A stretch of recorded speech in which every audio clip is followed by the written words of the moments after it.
So we're talking today about the good life, about hedonism as one answer to the question of what constitutes the good life, what makes a life good.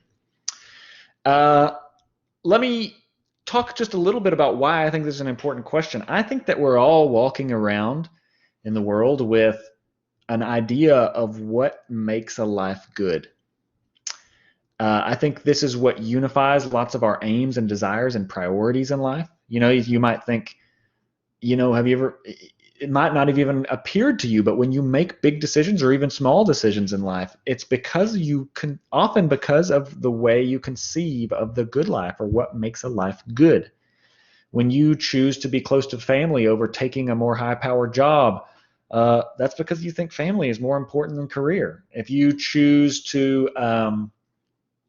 work 60 hours a week to make a little bit more money or to make a lot more money, not necessarily because you think money, it might not necessarily be because you think money makes a life good. It might be because you're looking for something else that money is going to get you. Maybe like for you, your leisure time is really important and you want to retire at 40 or something like this.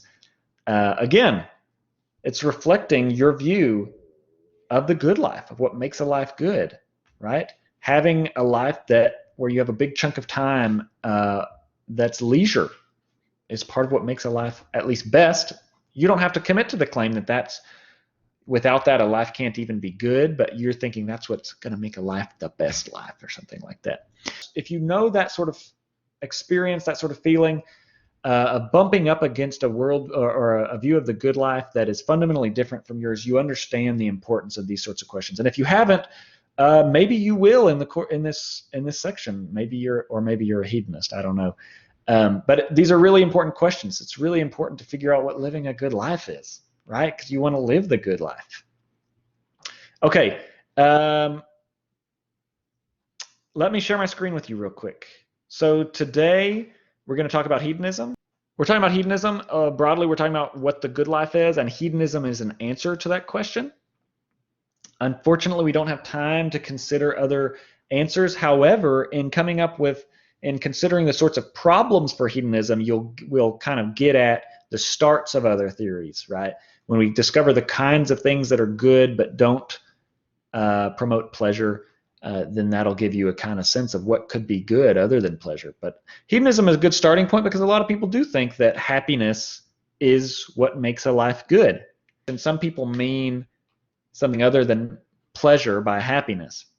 But if you think of happiness as being broadly, having pleasant experiences, I don't think this is so crazy of an answer. Maybe you think, oh gosh, that's so shallow, pleasure. But I think you're maybe thinking of pleasure in a shallow way, if you think that. I think there are a lot of people in the world who think the best life is going to be the one that's the happiest, that has the least pain in it, and has the most pleasure. If I can get through life and, man, I don't get cancer and I don't have my mom die at 45 and I, get to have a boat and go out on the weekends and all this stuff, then that's a good life. And I'm just trying to get you on board with, kind of sympathize with the motivating thoughts behind hedonism. We'll go into the motivations a little more in depth in this lecture. But that's sort of where people are coming from. Hedonism has a little bit of a bad feel to it, a bad connotation. But the view is, I don't want to say, it's plausible enough. And a lot of people, I think, have this view of the good life. They may not tell you that they have this view, but I think this is what's underlying a lot of their choices. So review, here's some definitions. An instrumental good is something that's good only because of the goods that it brings about. An intrinsic good is something that's good in and of itself, not because of the effects that it brings about. So money is our great example of an instrumental good. It's only good because of what it can get you.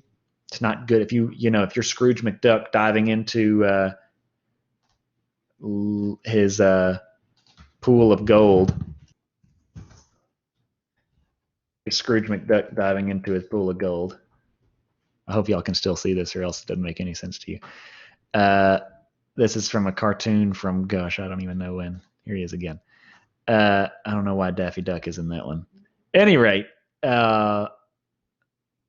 You might think, yeah, there are people who just want money, though, for its own sake. They think it's good in itself. I don't think they do. I think often they enjoy the security that money brings about, or something like that. And you might think, yeah, there are maybe people who it's intrinsic good, but like, seems like they're just wrong, right? Money is certainly only good because of what it can get you. Another example would be people talked about, or it's not so clear of an example, but some people talked about exercise. It's good because it makes you healthy. It's not good for its own sake. Although some people like to exercise for its own sake. A car, again, like, well, the best case would be like, my 05 Honda Civic, not a Porsche, not a work of art that could be good for its own sake, but something that is good because it can get you from point A to point B. Intrinsic goods, friendship might be an intrinsic good. It's good for its own sake, not because of what it can get you. I mean, I assume in like Washington, D.C., maybe friendships are only good because of what they can get you. But maybe you don't want to call those actual friendships, right? That sort of thing, that sort of relationship, it doesn't count as a friend. What else? Happiness might be good in itself. Okay, but that will take us into transition here. Hedonism is the claim that pleasure is always intrinsically good, and it's the only thing that's intrinsically good. Pain is always intrinsically bad, and it's the only thing that's intrinsically bad. Now, that's the theory, right? So you can count it up there. There's actually 4 claims in that theory. The kind of motto version of this theory is the good life is the pleasant life. But really, that breaks down into these 4 claims, right? Pleasure is always intrinsically good. That's a different claim from the claim that it's the only thing that's intrinsically good. It could be that pleasure is always intrinsically good, but there are other things that are intrinsically good too, right? But the second claim says, no, it's the only thing, right? All and only pleasure is good. And the same, structurally similar in the pain case. It's not only always intrinsically bad, but it's the only thing that's intrinsically bad. And again, like, you don't want to think about this in sort of superficial terms as pleasure only applying to, the base pleasures, the thing like the pleasure of getting drunk or the pleasure of whatever, doing drugs. We're talking about any kind of pleasure that you could get from anything. The pleasure of a chess match, the pleasure of watching a good movie, the pleasure of having the love of a loved one or something like that. Okay, so that's the view, just in review. Let's talk about 6 reasons from our reading, the 6 reasons why you might accept it. Some motivating reasons. And we'll just kind of fly through these because these are pretty intuitive. We're not going to formulate them as arguments for hedonism, though you could. And if you just want to stay up on a Friday night doing that, be my guest.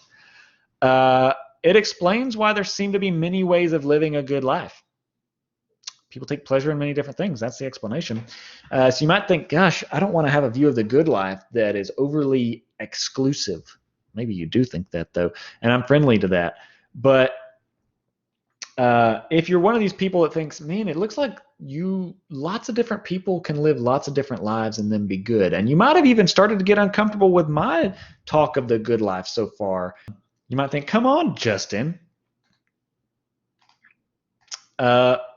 Why think that being ambitious and pursuing prestige is bad for those people you were talking about? Maybe it's good for them because that's what they want.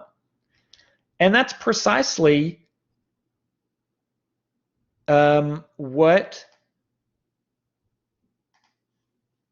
we've got here as our first motivating reason.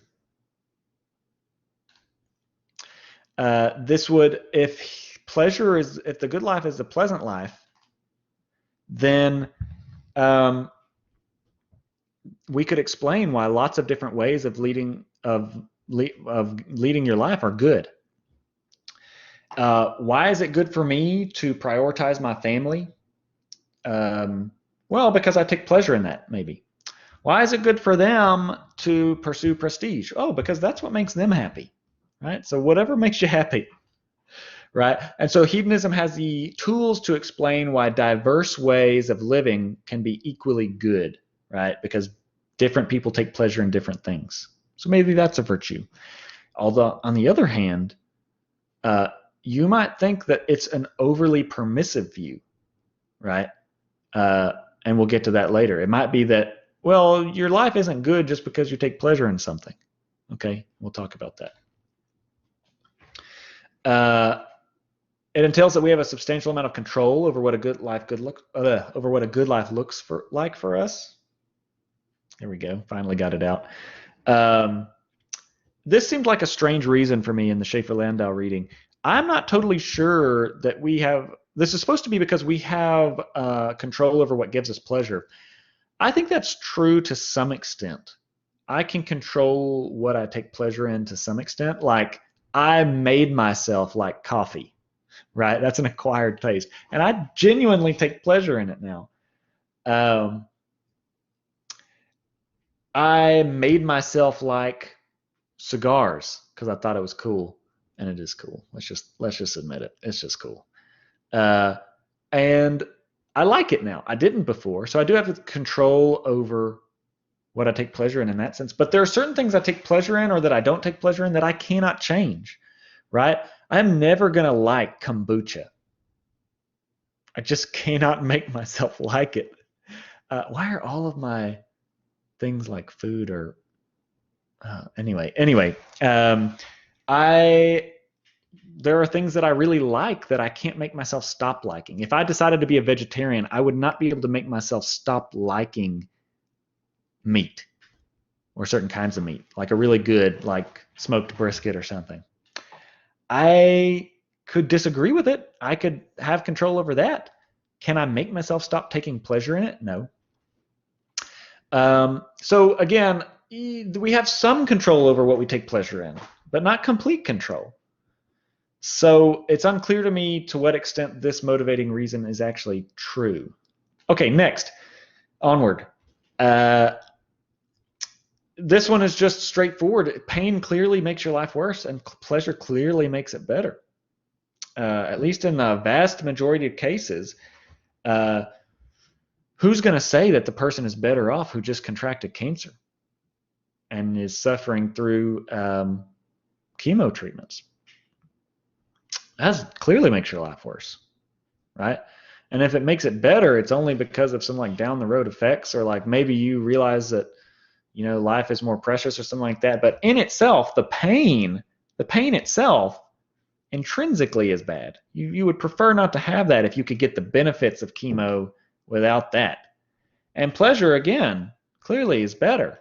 Now, some pleasure, like maybe like the pleasure of drugs, you might say, well, what about that? That's bad. And we'll talk about that as an objection to hedonism. But the hedonist is going to say, yeah, but like drugs are bad because of other effects. They're not bad because of the pleasure. The pleasure makes it good. That's part of why they're so tempting. Fourth, it makes sense to ask of lots of things like we were before, why we should pursue them or why they're good. It doesn't seem to make sense to ask of pleasure why it's good or pain why it's bad. So again, consider the scenario of like you're having a conversation with someone, you make a claim that something is good, right? I used to have arguments with one of my friends about whether vanilla Frosties were better than chocolate Frosties, which they clearly are. I mean, if you disagree, we're going to have a problem. But and if you don't know what a Frosty is, then we've got an even bigger problem.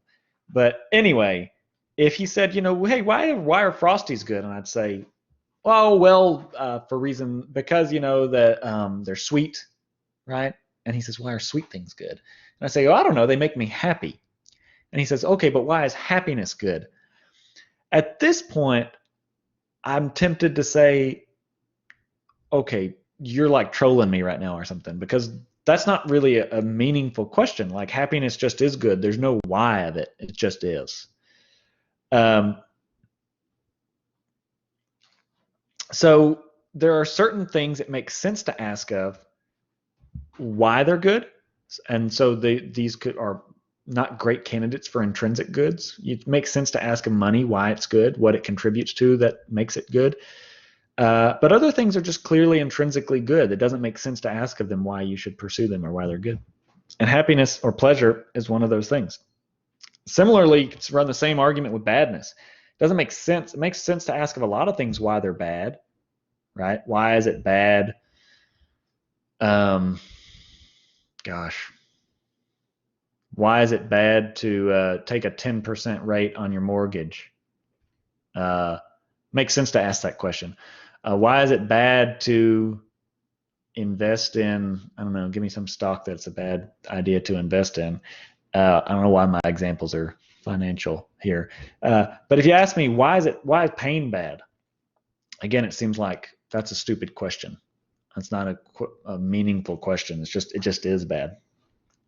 Okay, fifth, hedonism could explain why certain rules of thumb for the good life hold and why there are exceptions to them. So there's lots of rules of thumb that people generally give and receive about living a good life. Hey, stay away from drugs. You should probably work out. Hey, keep your family close. Hey, don't neglect your friendships, etc. I'm trying to think of more, but I got 4 out there. That's good. And hedonists say, yeah, we can make sense of all those. Why should you stay in shape? Well, ultimately, it's going to give you more pleasure. You're going to have a more pleasant life. Why should you prioritize your friendships rather than, spending 10 hours a day on apps on your phone or something like that? It's because in the long run, at least, you're going to be happier. You're going to have more pleasure. And they can also explain the exceptions to these rules too. When can it be the hedonist is going to say, well, look, it's a rule of thumb that you ought to stay in shape. But if that's costing you your happiness, maybe you shouldn't. And here's just one thing Schaefer-Landau throws in at the end. Ask yourself what you want for your kids if you have kids. And if you don't have kids, your future kids, if you don't plan on having kids, you are merely possible children. You're merely fictional children. What would you want for your children if you had them or were going to have them? And a lot of people will say they want their kids to be happy. I don't think that would be my final priority for my kids. I can certainly conceive of times when I would advise my kids to do something that would sacrifice their happiness. But that's just me. Okay, let's talk about some problems with hedonism. We're not going to review. We just talked about it. We're going to look at, these are just templates. You might ask yourself, what would a counterexample to hedonism look like?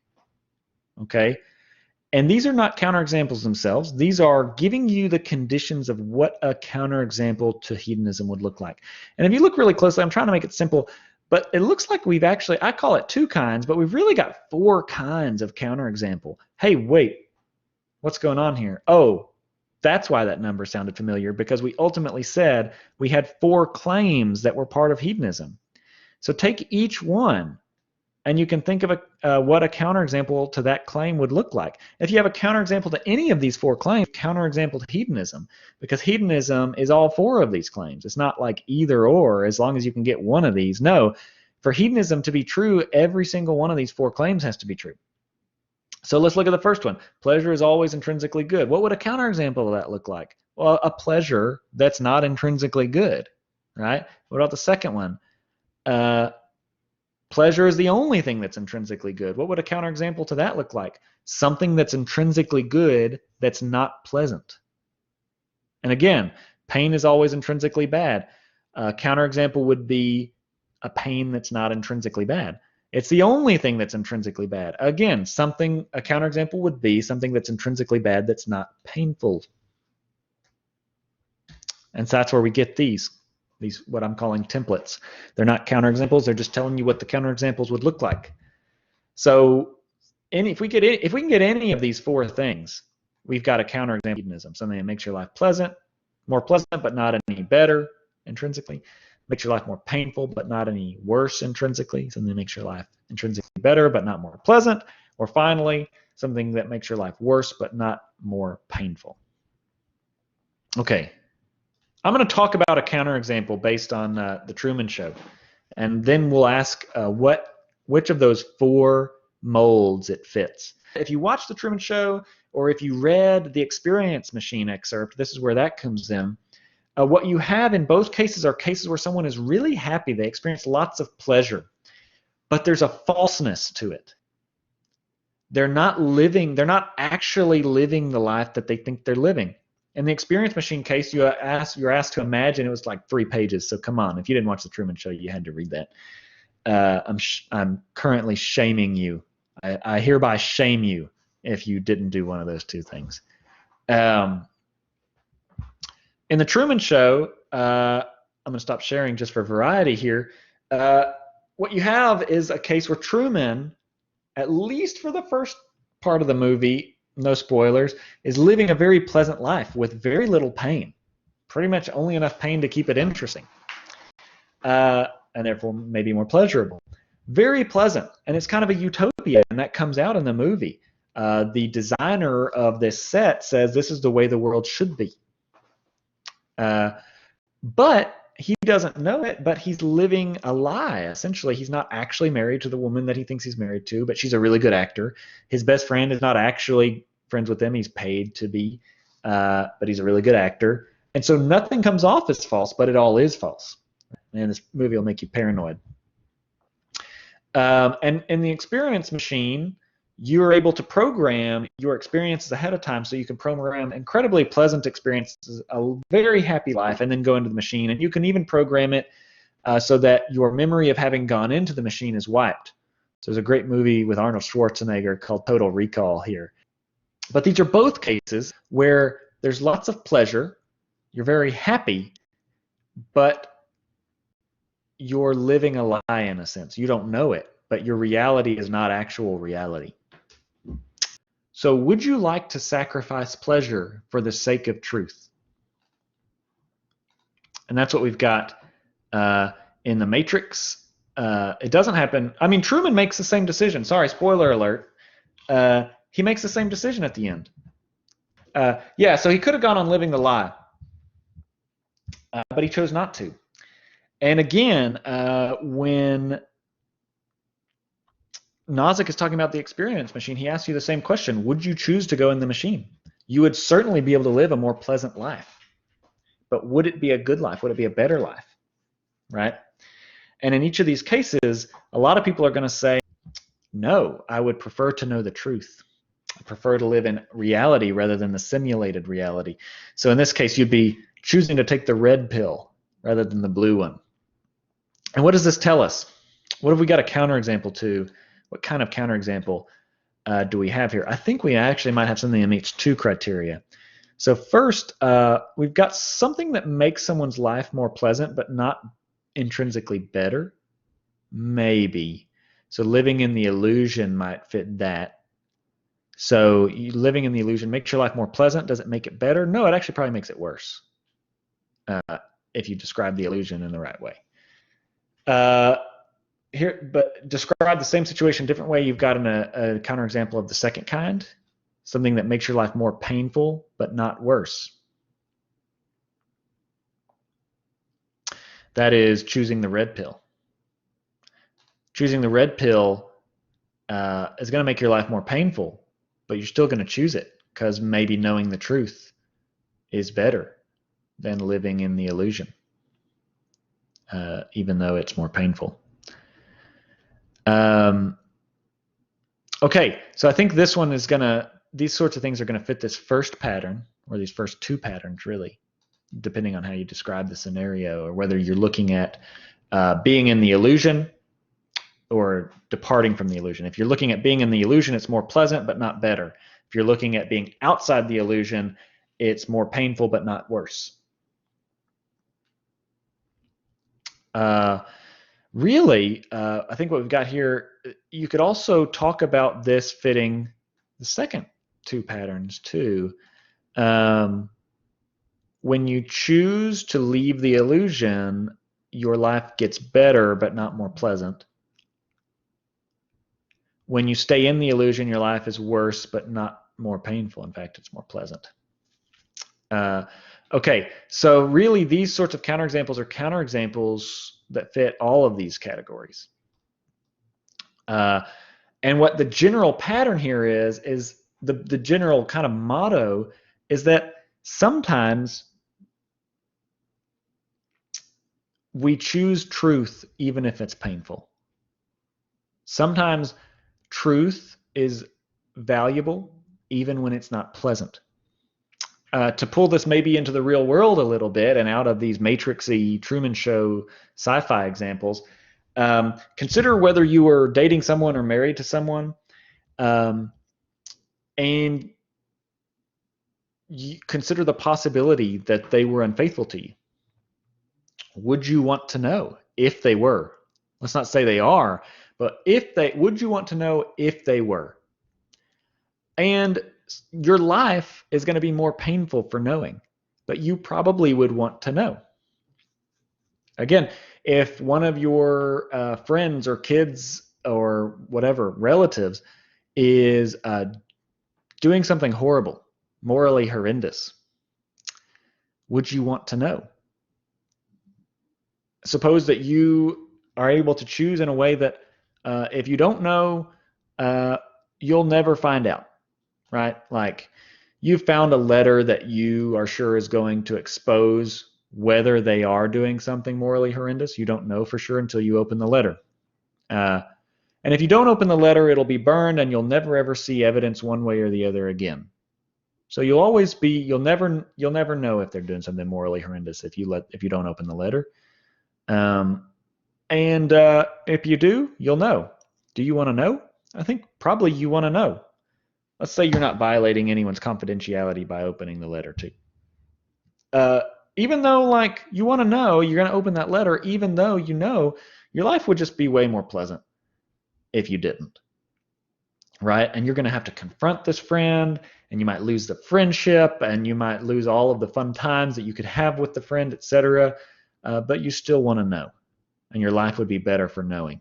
So that's one pattern, is when knowledge or knowing the truth makes your life better, even if it makes your life more painful. And being deceived is worse, even if it makes your life more pleasant. I think there are other kinds of cases, but that's the one we're going to stick with for now. I think I'm getting kind of long on this video. I think autonomy, well, let me just canvas another kind of, look, here's the false happiness case. If you want to see it as an argument, you can pause right here if you want to look over that. Again, this is a modus tollens in case you're curious. If A, then B, not B, therefore not A. That's a valid form. Here's another sort of counterexample case to hedonism. Sometimes pleasure comes at the cost of autonomy. And so in those cases, you might think, well, autonomy makes your life, being free to do what you want makes your life better, even if it comes at the expense of pleasure. Again, you could come up with crazy sci-fi examples here, but let's jump straight to the chase. Sometimes, let's just talk about your career. Maybe some careers are going to really tightly constrain you in your freedom. I guess I'm thinking of maybe like high-power lawyer jobs where, if you work at one of the top big firms, you'll make whatever. You'll work 80 hours a week for a long time. The divorce rates are like horrendous at those jobs, by the way. But you'll make like $200,000 a year, and you'll just get like, I don't know. You might be able to say there, look, what I'm trying to make the case is you'd live a very pleasant life in one sense, but you'd lack autonomy. You wouldn't have freedom to do what you want.